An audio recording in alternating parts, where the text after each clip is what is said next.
यावेळी सायंकाळचे 7:30 होत आहे. आपण ऐकत आहात आकाशवाणी यवतमाळ केंद्राचे कार्यक्रम. वाह जी राम जी योजना बनाई, हर ग्रामीण को मिले हक की कमाई, ग्राम विकास से राष्ट्र विकास की देखो लहर चलाई। आ गया है विकसित भारत जी राम जी, जिसमें हर ग्रामीण को मिलेगी साल में 125 दिन रोजगार की गारंटी, और काम वही जो ग्राम पंचायत का है। विकसित भारत जी राम जी, गांव बढ़ेगा तभी देश बढ़ेगा। ग्रामीण विकास मंत्रालय, भारत सरकार द्वारा जनहित में जारी। वाह जी राम जी, वाह जी राम जी। व्हिडिओ लाईक करण्यासाठी पैसे मिळतील? So easy. फसला. अनोळखी लिंक्सवर क्लिक करू नका. आरबीआय सांगते, जाणकार बना, सतर्क रहा. सुनबाई, काय सासूबाई? ह्या घराचे काही नियम आहेत. जसे? जसे इथे कॅशची परंपरा नाहीये. मग देवाणघेवाण? ते आम्ही डिजिटल पेमेंट करतो. ओह, जसे UPI ने. अच्छा. हो, आणि ऐक, अजून एक नियम आहे. तो काय आहे सासूबाई? सोनमुख पाहून पैसे सुद्धा UPI ने मिळतील. तुम्ही पण ना सासूबाई. भारत डिजिटल पेमेंट करतो आहे. प्रत्येक देवाणघेवाण आता सुलभ आहे.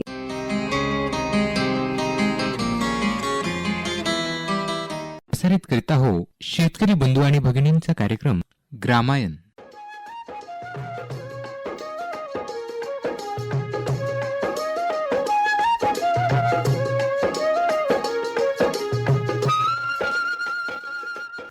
प्रधानमंत्री शेतकरी मानधन योजना. मिळेल पेन्शनचा आधार, शेतकरी नाराही निराधार, सुखाशी नात जोडले जाई, म्हातारपण खुशाल होई, सुरक्षित होई अन्नदाता, सुरक्षित होई अन्नदाता.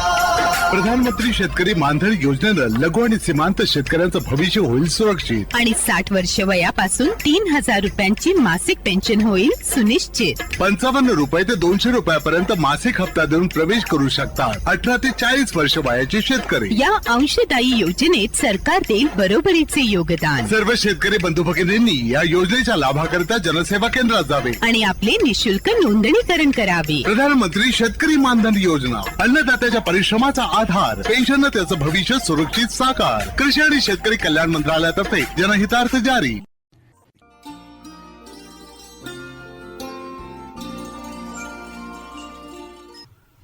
शेतकरी बंधू आणि भगिनींनो, यानंतर कार्यक्रमात ऐकूया पक्षी ही सुस्वरे आळविती हे नभोनाट्य. लेखक आहे सुमेध महादेवराव मुंगले. सहभागी कलावंत प्रज्ञा निळकरी, मृणालिनी दहिकर, विनोद हनवते आणि सुमेध मुंगले. पक्षी ही सुस्वरे आळविती या संवादाचं लेखन केलं आहे सुमेध महादेवराव मुंगले. श्रोते हो, दुपारी शाळेची घंटा वाजली. मधल्या सुट्टीमध्ये मुलं वर्गाबाहेर पडतात. एक चिमणी शाळेच्या पटांगणात मरून पडते आणि तिथून हा संवाद सुरू होतो.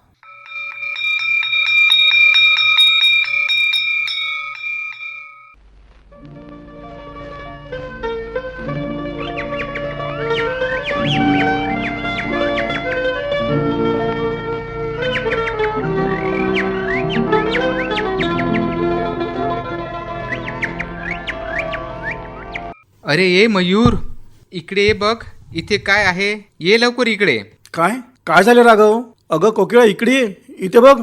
अरे मयूर, इथे बघ, एक चिमणी मरून पडलेली आहे बिचारी. अरे अरे रे, कोणी मारलं असेल ह्या बिचाऱ्या चिमणीला? कोणी मारले असेल माहिती नाही, पण आता तिची पिल्लं आणि त्या पिलांना कोण चारा देईल बरं? हो ना. अरे मयूर, कोकिळा पक्षी सुद्धा जीवच आहे. आपण या आपल्या सजीव सृष्टीचे आणि ते शेतकऱ्यांचे मित्र सुद्धा असतात, असे मी पुस्तकात वाचले आहे.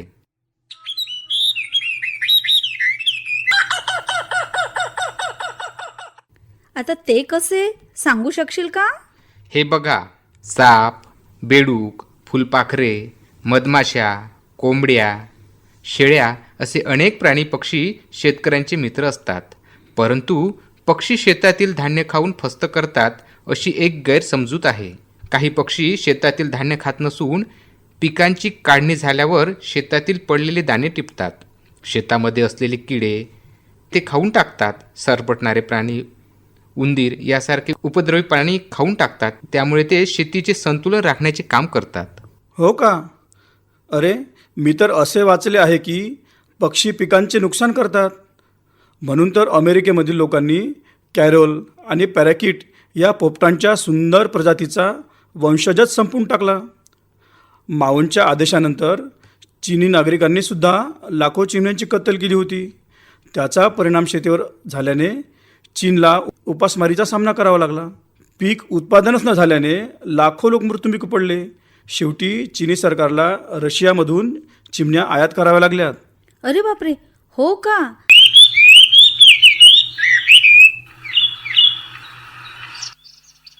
अरे, सकाळच्या वेळी घरातील परसबागेमध्ये पक्ष्यांच्या मंजूळ गुंजनाने येणारी जाग सकाळ कशी प्रसन्न करून सोडते.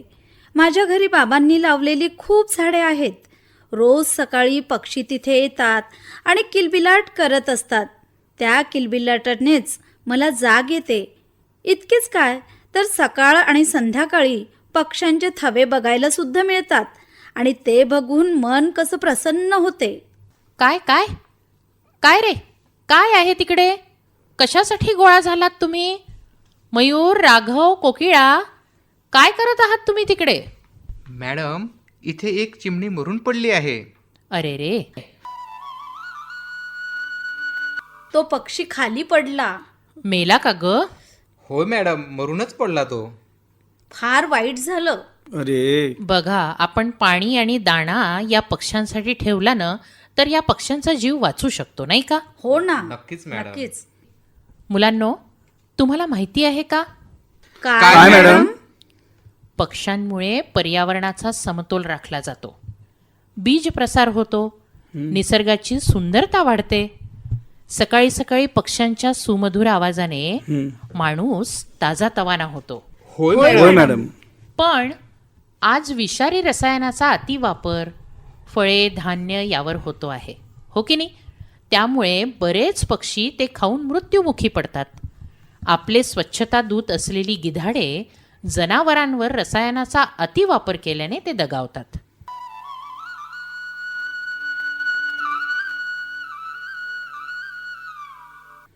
पशुपालक मृत पावलेले जनावर तसेच उघड्यावर फेकून देतो.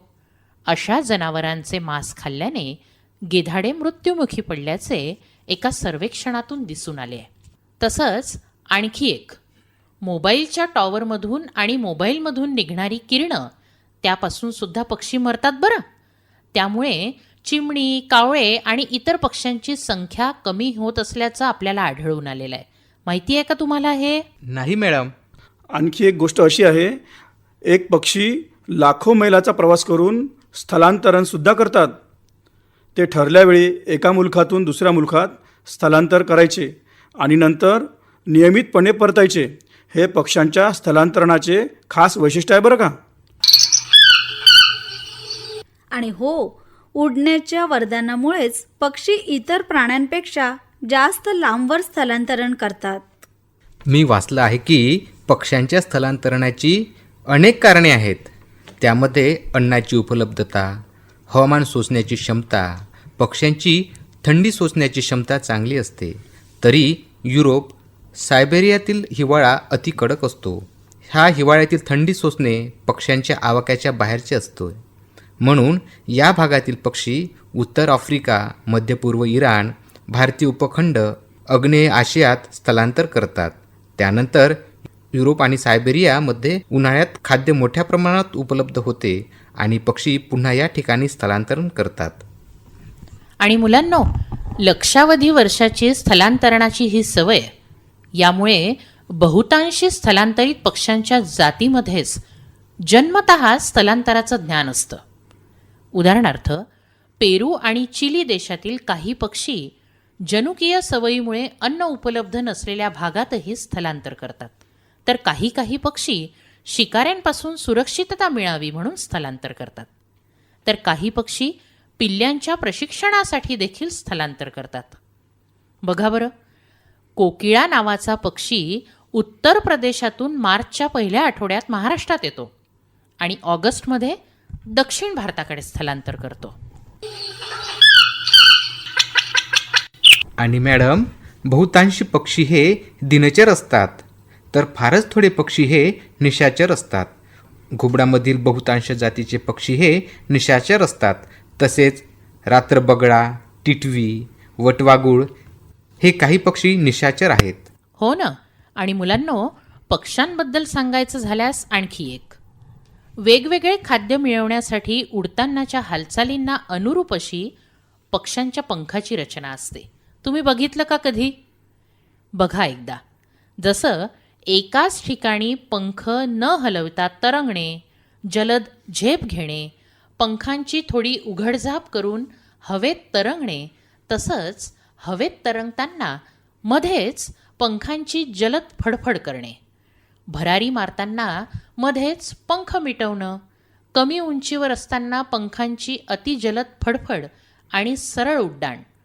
त्याचप्रमाणे पक्ष्यांच्या शारीरिक रचनेमध्ये पक्ष्यांच्या चोचीचा उपयोगसुद्धा त्यांच्या सोयीनुसार केला जातो. तुम्ही कधीतरी या गोष्टीकडे नक्की लक्ष द्या. अरे वा, किती छान. पण मॅडम, तो कसा मॅडम? सांगते. तुम्ही बघितलं का, मासे पकडण्यासाठी दात्र्या असलेली चोच, दलदल किंवा चिखलातून अन्न काढून घेण्यासाठी, पाणी किंवा चिखलातून अन्न शोधण्यासाठी, तसेच सुतार पक्षी हा लाकडामध्ये असलेली कीड, लाकडाला किंवा झाडावर असणारा खोडकिडा, तो आपल्या चोचीने तासून अन्न म्हणून खाऊन टाकतो. आपली उपजीविका तो त्यावरच करतो. इतकेच काय, तर फुलातील मध खाण्यासाठी, बिया किंवा कठीण कवचाची फळं तोडून खाण्यासाठी, फोडून खाण्यासाठी पक्षी चोचीचा उपयोग करतात. मॅडम, त्यासोबतच पक्ष्यांच्या पंखांची रचना सुद्धा महत्त्वाची असते, नाही का? ती कशी? ती म्हणजे वेगवेगळे खाद्य मिळवण्यासाठीच्या उडतानाच्या हालचालीच्या अनुरूप अशी पक्ष्यांच्या पंखांची रचना असते. म्हणजे काय? जसे की एकाच ठिकाणी पंख न हलविता तरंगणे, जलद झेप घेणे. उदाहरणार्थ बहिरा ससाना, गरुडे यासारखे पक्षी कमी उंचीवर असताना पंखांची अतिजलद फडफड करणे, अशी पक्ष्यांच्या पंखांची रचना केलेली असते.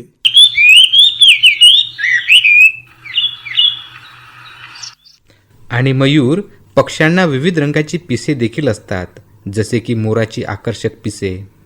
ही सर्वांनाच मोहित करतात. आपण नाही का मोराचे पीस आपल्या पुस्तकामध्ये ठेवतो? ते पीस बघितल्यावर आपल्याला किती आनंद वाटतो. त्याचप्रमाणे हिरवे असलेली पोपटाची पिसे आणि इतरही बऱ्याच पक्ष्यांची पिसे आपल्याला आकर्षित करीत असतात. आपले आदिवासी बांधव या पिसापासून आकर्षक अशी टोपी बनवितात आणि आपल्या सण उत्सवामध्ये ते घालतात आणि नृत्य करतात. पक्ष्यामध्ये असणारी विविध रंगाची पिसे हे रंग एका जातीच्या पक्ष्याला दुसऱ्या जातीच्या पक्ष्याहून वेगळे करतात. नर मादी पक्ष्याचे रंग देखील वेगळे असतात. सामान्यतः पक्ष्यामध्ये नर अधिक सुंदर असतो. मला तर मोराचे पंख खूप आवडतात. नक्कीच. आणखी एक, कुठल्याही पक्ष्याला 3 प्रकारचे पिसे असतात. एक बाह्य पिसे.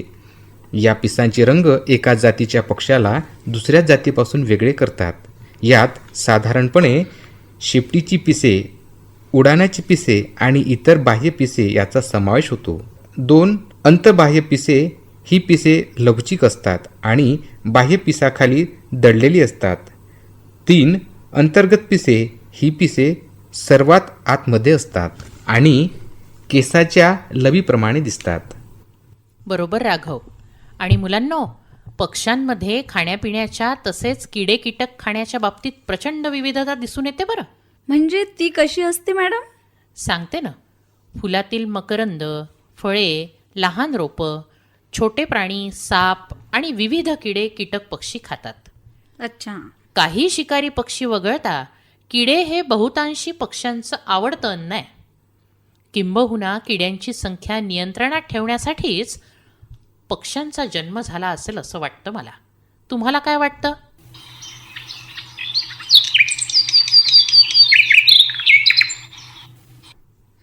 पक्ष्यांना दात नसल्याने ते चोचीने खाद्यपदार्थ प्रथम जितके लहान आकारात तोडता येईल तितके तोडतात आणि लगेच गिळतात. मॅडम, मी तर असे ऐकले आहे की पक्षी स्थलांतर सुद्धा करतात. मयूर, कधीकधी पक्षी तर खूप लाखो मैलाचा प्रवास करून स्थलांतर करतात. तर काही पक्षी सर्बिया, युरोप यासारख्या ठिकाणावरून स्थलांतर करतात.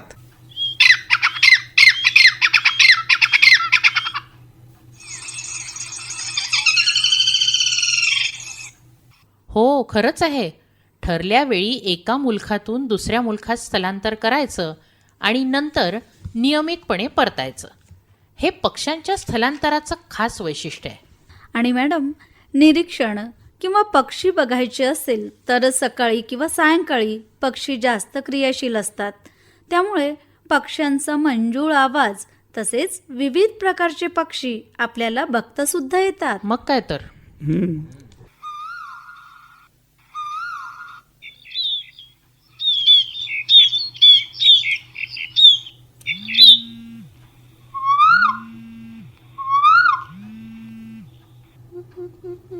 अगदी बरोबर. तसेच काही ठिकाणी पक्षी निरीक्षणासाठी, त्यांच्या संरक्षणासाठी आणि पक्षी संवर्धनासाठी शासनाने राखीव पक्षी अभयारण्याची सुद्धा सोय केलेली आहे. हो, जसे की माळढोक पक्षी अभयारण्य, नांदुरा मधमेश्वर पक्षी अभयारण्य हे प्रसिद्ध आहे. तसेच राजस्थानमधील भरतपूर राष्ट्रीय पक्षी अभयारण्य हे पण प्रसिद्ध आहे. याचप्रमाणे पक्षीप्रेमी या पक्ष्यांच्या राखीव ठिकाणी पक्षी निरीक्षण करीत असतात. पक्ष्यांच्या निरीक्षण करायचे असल्यास काही पक्षी सायंकाळी आणि रात्रीसुद्धा कार्यशील असतात. त्यांना निशाचर म्हणतात. उदाहरणार्थ घुबड, रानपिंगळा, वटवाघळे हे पक्षी बघायचे असतील, त्यांचे आवाज ऐकायचे असतील तर मात्र सायंकाळी किंवा रात्री बाहेर पडायला हवे. होय मयूर.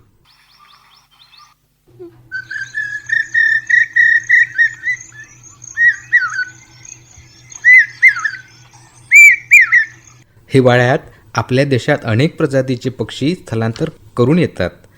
पावसाळ्यात आणि उन्हाळ्यात अनेक स्थानिक पक्षी पिलांना जन्म देतात. त्यामुळे तिन्ही ऋतूमध्ये पक्षी निरीक्षण करायला चांगले असते. त्याचप्रमाणे पक्ष्यांच्या स्थलांतरामागील सर्वात मोठी आणि मूळ प्रेरणा म्हणजे अन्नाची उपलब्धता आहे. तीव्र हिवाळा किंवा बर्फवृष्टीमुळे जिथे अन्नाचा तुटवडा निर्माण होतो तिथून पक्षी मुबलक अन्न असलेल्या उबदार प्रदेशात जातात. तसेच स्थलांतर करणारे पक्षी दरवर्षी एकाच ठराविक मार्गाचा वापर करतात. हजारो मैलांचा किंवा किलोमीटरचा प्रवास करूनही ते अत्यंत अचूकपणे आपल्या मूळ ठिकाणी पोहोचतात. बऱ्याचदा एकाच जातीचे पक्षी एकत्र जमतात आणि थव्याने आपल्या प्रवासाला सुरुवात करतात. आपण थवा बघतो की नाही पक्ष्यांचा, अगदी तसंच.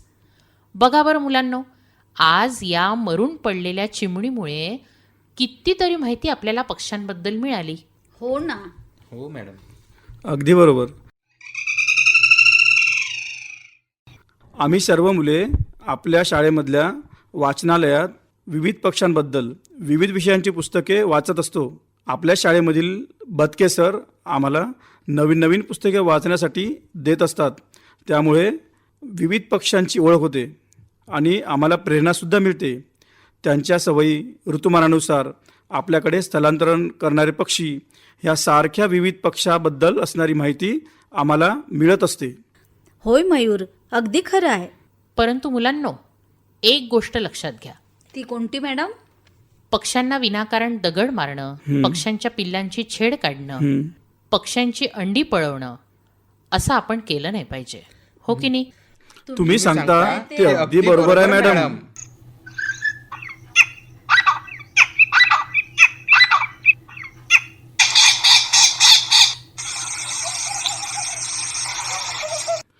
मॅडम, आम्ही मुलं जेव्हा पतंग उडवितो तेव्हा बरेच पक्षी पतंगाच्या मांजाला अडकून जखमी होतात. हो ना. तर काही बिचारे रक्तबंबाळ सुद्धा होतात. मग काय. काही पक्षी तर मृत्युमुखी सुद्धा पडतात. अगदी बरोबर. परंतु मी पतंग उडविताना मांजाचा वापर करीत नाही बरं का. त्यामुळे पक्षी जखमी होण्याचा प्रश्नच नाही. शाबास, खूप शहाणा आहे मयूर. मुलांनो, आजतागायत देशात तद्वतच जगामध्ये पक्ष्यांची संख्या दिवसेंदिवस कमी होत असल्याचं एका सर्वेक्षणात आढळून आलंय. तुम्ही पण ऐकलं असेलच. त्यामुळे पक्षी संवर्धन करणं हे अत्यंत महत्त्वाचं आहे.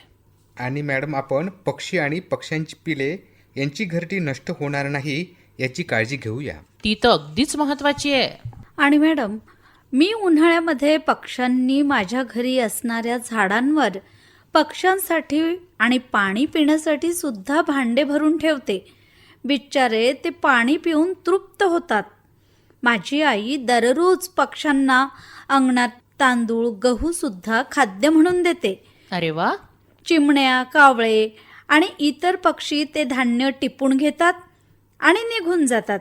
मी आणि माझी आई पक्ष्यांना दररोज खाद्य घालत असते आणि आम्हाला त्यामुळे खूप समाधान सुद्धा मिळतं. वा कोकिळा, शाबास शाबास. जेव्हा ते आमच्या अंगणामध्ये दाणे टिपायला येतात.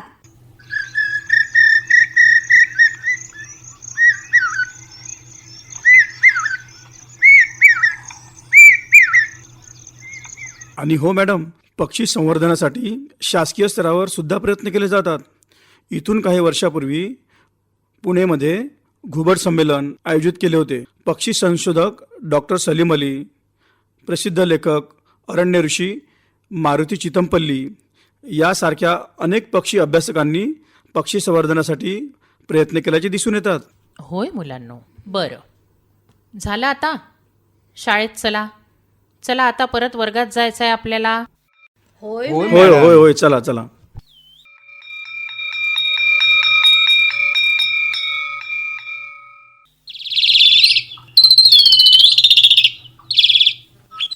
श्रोते हो, हा सर्व पक्ष्यांबद्दलचा संवाद एक पक्षी झाडाच्या फांदीवर बसून ऐकत असतो आणि मनाशीच म्हणतो, चला कुणीतरी आमच्याबद्दल आपुलकी आणि जिव्हाळा व्यक्त करत आहेत. मानवाने भविष्यात आपल्याला अभय द्यावे हीच माफक अपेक्षा आणि फांदीवरून उडून जातो.